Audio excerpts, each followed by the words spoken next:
What is up, everybody? Fun little title today. Your cards, your content, your hobby. Every once in a while, you got to bring it back, right? You got to, make sure everybody understands what we're doing here, right? Trying to have some fun, but it doesn't mean there's one right way to do it, one wrong way to do it, and that goes for the cards, the content, the hobby, how you participate, you name it. But let's start off with a little side note here because I'm happy today. I'm happy. With the Memorial Day weekend, things get sidetracked a little bit.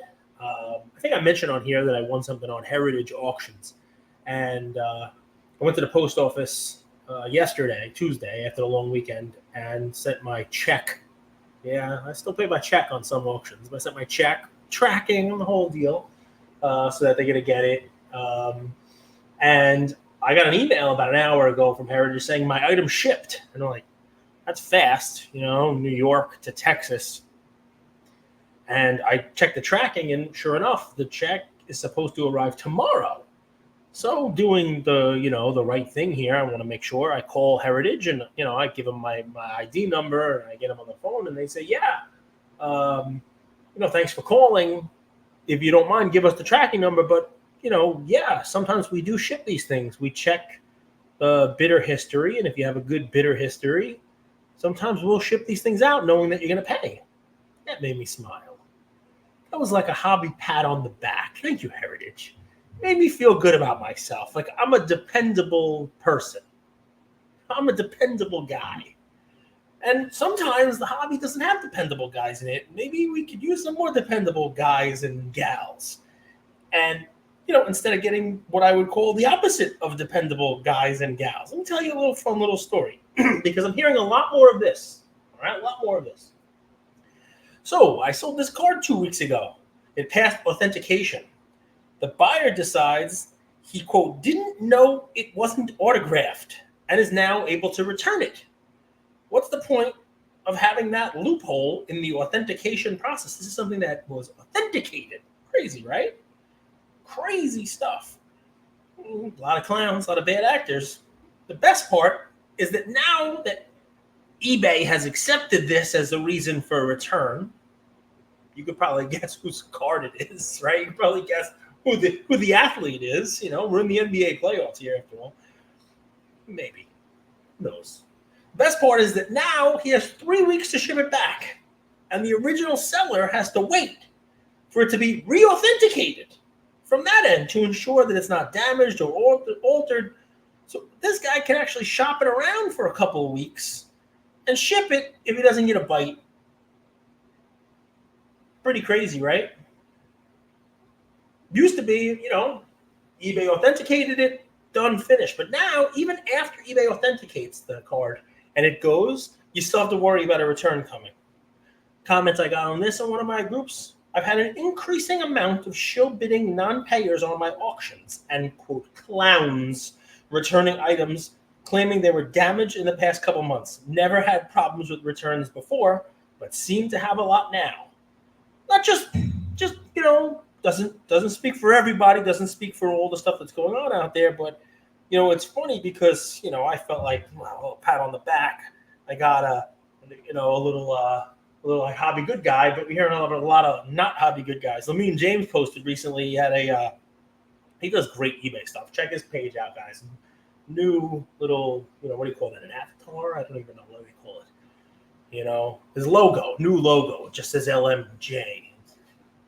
But anyway, he posted one about was a little commentary on there. It said, "You took 10 million years to ship my item, and I got refunded $20. Then the item came a week later, so I got the card for free." Get better at eBay.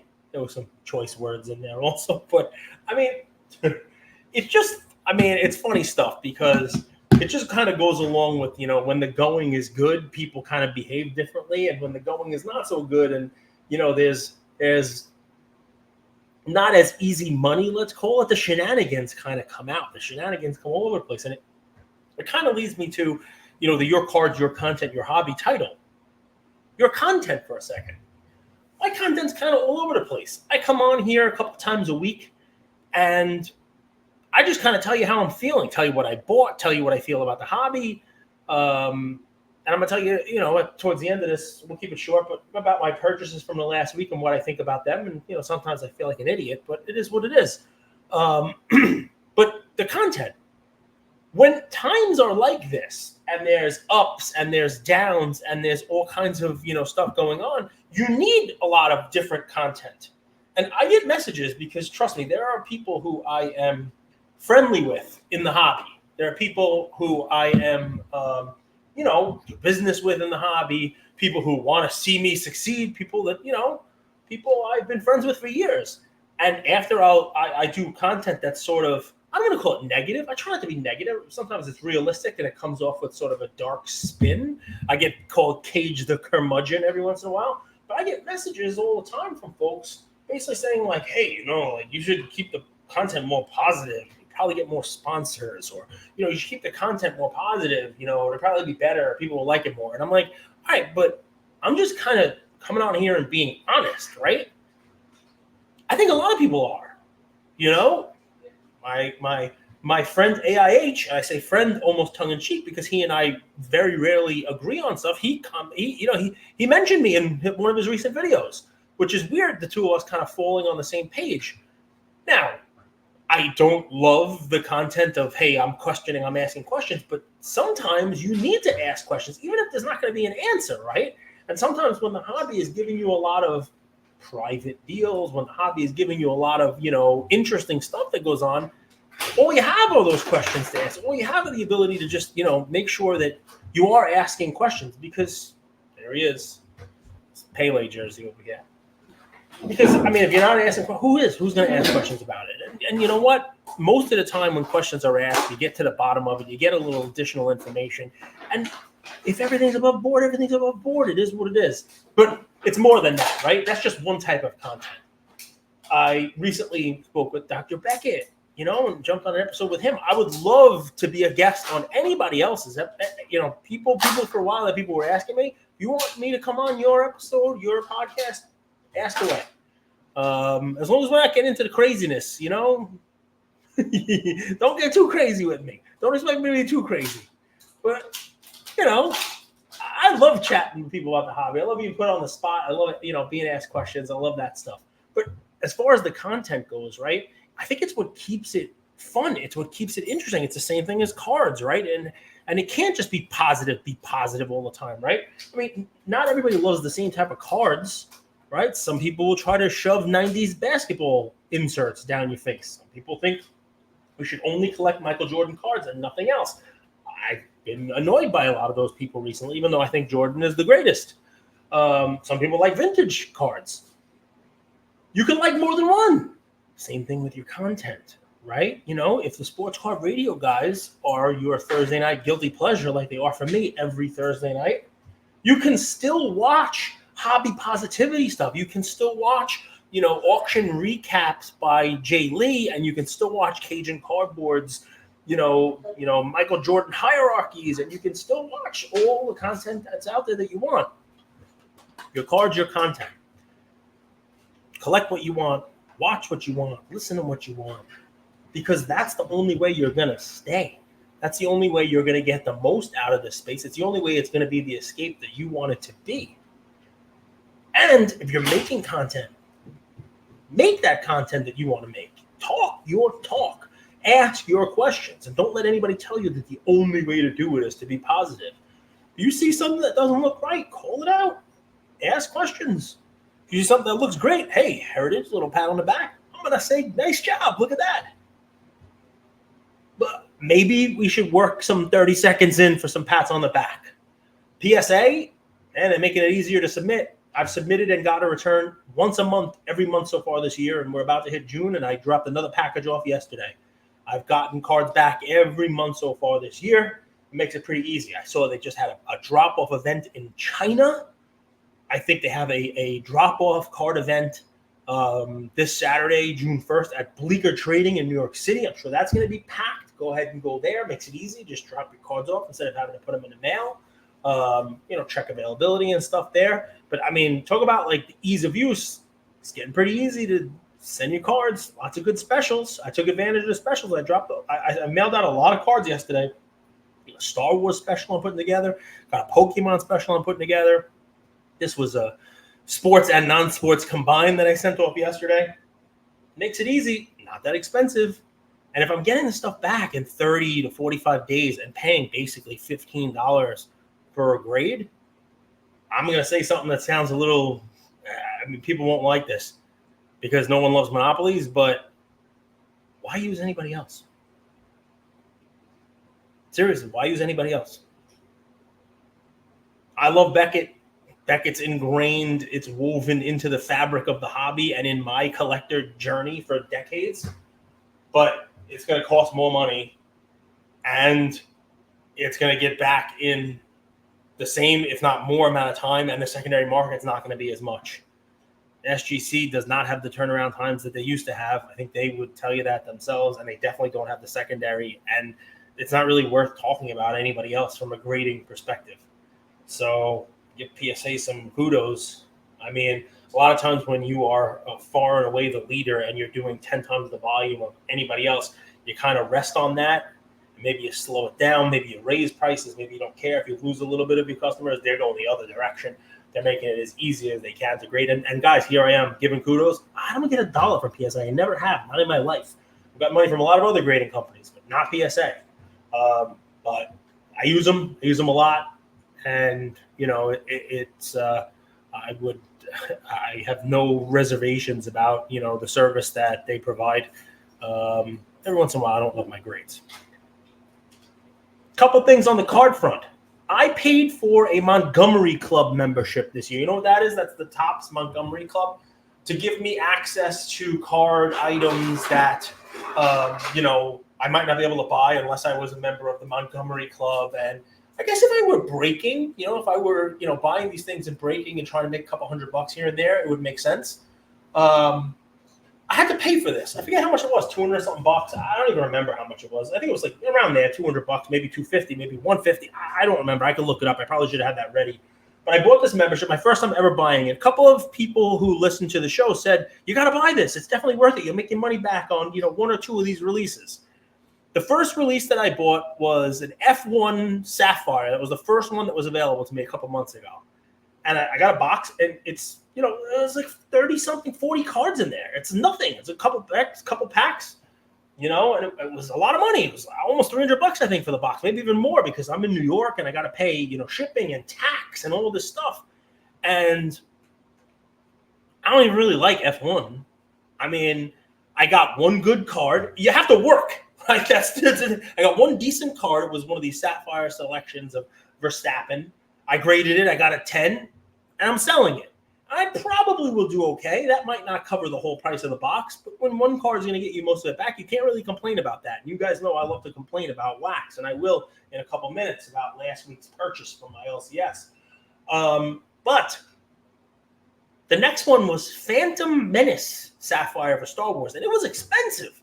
Like $300-something bucks or something like that when it was said and done with the tax and the shipping. And I mean, I bought it because I'm like, all right, I guess I have to, right? I mean, like, I'm being offered this as part of my club membership. I'm getting early access to it, and not everybody gets to buy it. I bought it. It was garbage. And I'm pretty sure I could buy it cheaper now, secondary, than what I paid for it. Yesterday was Bowman Sapphire, which I'm pretty sure the people who told me I have to buy were the ones who said, you buy that membership, you'll make your membership back just on the Bowman. I think maybe when Bowman Sapphire comes out and people are breaking it, they'll break it for $600-700. It was like $400 to buy a box directly from these. I think it had 32 cards in it.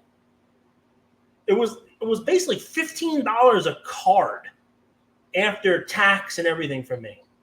That's base cards, $15 a card. Now, Sapphire is nice.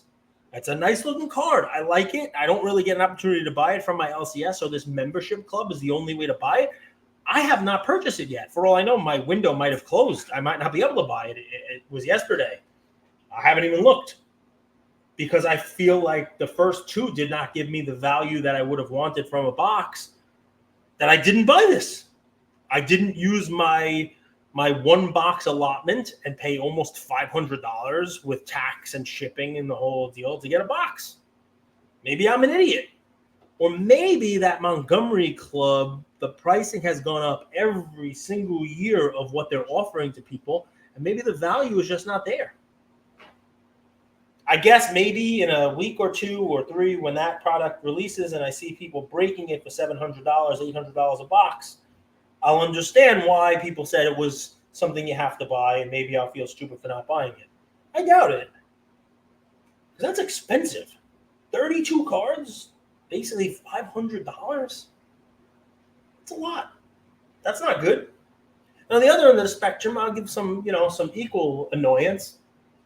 The boxes don't cost that much, so it is what it is, right? I mean, my son and I we bought last week 2 boxes of Topps Chrome Platinum Edition, the 1954 version, and man, we got junk. The autos were garbage. The numbered cards were garbage. And the same we bought 2 boxes, I think $165 each. So basically, you're talking about 5 and change here now between these 4 boxes of the Clearly Donruss, which is 1 pack. It's like 5 cards or something like that, and it's $165.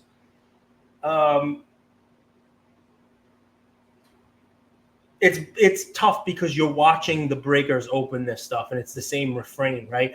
You watch the breakers open this, and they get downtowns, and they get all these awesome inserts, but we just get base cards. We got an auto of some rookie from the Packers I never heard of, and it's definitely not going to be anywhere near the box value. I think we got a Will Levis base card in each box. Nice correlation. But, it is what it is. I guess, my cards, right? So I'm gambling. I'm opening boxes with my son. I'm not, going to complain too much because I kind of know going in that I'm not going to probably recoup anywhere near my money. But because of that, I also am not spending $400 or $500 on a box of Sapphire, knowing that I'm going to be pissed off that when I put my money in that hobby slot machine, I'm not going to get it out. Anyway, we started off with some pats on the back, a little heritage, a little fun, and we're digressing now into a little bit of, hobby annoyance of the price of wax and no value in my, members-only Montgomery Club that I'm in. And that's pretty fun, right? I mean, it's my car, it's my content. So I'm able to make content that might be a little positive, might be a little negative all at the same time. We beat the hell out of the Jordan Star. I'm not going to talk about that again. This, guys, just to swing it back to positive, if you're still listening 17 minutes in, this is the golden hour of the hobby year. This is the time. Like, if you're not excited about the hobby now, then maybe take up backgammon.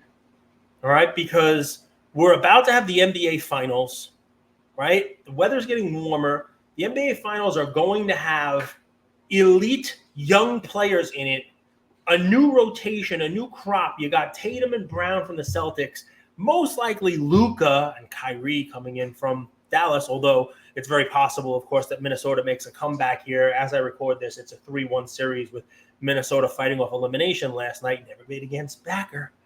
I know he's got that series bet for hundreds of thousands of dollars. Wow, would it be amazing if they come all the way back from 3-0 down and win 4? First time ever, 155 times. But, if that happens, you got Edwards. I mean, think about that. You're starting it off here with the NBA Finals, right? Baseball is starting up. We're in the second third of the baseball season now. You have the All-Star break. You got show season really starting to kick it into gear, right? Because people are getting ready for the National, which basically is a month and a half away now. So there's buying and selling and cashing out happening now for people who want to get, money for the National and do all that other fun stuff. And in addition to the National, you have the East Coast National, you have Fanatics Fan Fest, you have the Burbank Show, you got a ton of local shows. I mean, I think like the Monster is coming up in a couple of weeks or a week and a half. And this is the time, right? And we lead all into football starting up, right? Which everybody gets excited for. Everybody wants to have the right quarterback. Everybody wants to buy their quarterback. Everybody wants to see the new crop of quarterbacks take over. It's just a fun time to be in the hobby, with shows and, warm weather and just more excitement about the sports and the hobby. And if you're not getting up for it now, I don't know when you're going to get up for it. That said, comments here if you made it through 20 minutes. As of right now, We are a couple of days from June. And July is the National. I do not have a hotel and airfare for Cleveland. Which means I've been telling people I'm 50-50 on going to Cleveland. I would knock that down. I'd say 30-70 right now. Maybe even 20-80. I will not lie to you. The fact that the Fanatics Fan Fest is 3 weeks after it and is right in my backyard, a block away from my office that I commute to, and can take my kid in on a train and back and forth. One day I don't need a hotel, don't need airfare, you name it. That's definitely weighing on what I do with my hobby dollars. I'm definitely not taking my 11-year-old son to be, he's 10 now. I'm not taking my son to Cleveland with me for days. He's in summer camp. He'd much rather be in the pool and hanging out and going on trips with his friends than going to Cleveland. Can't blame him. I'm not excited about Cleveland myself. But I've been going to the National for many, many years now. And it is a lot of fun. I can't seem to get up. I'm counterbalancing here how exciting the hobby is now. Cleveland. So tell me, guys, are you going to Cleveland? Think I should go? If you're going, why? What's the draw for you for this year's National in Cleveland? I'd love to know. And that's another one. We'll talk to you guys soon. Take care, everybody.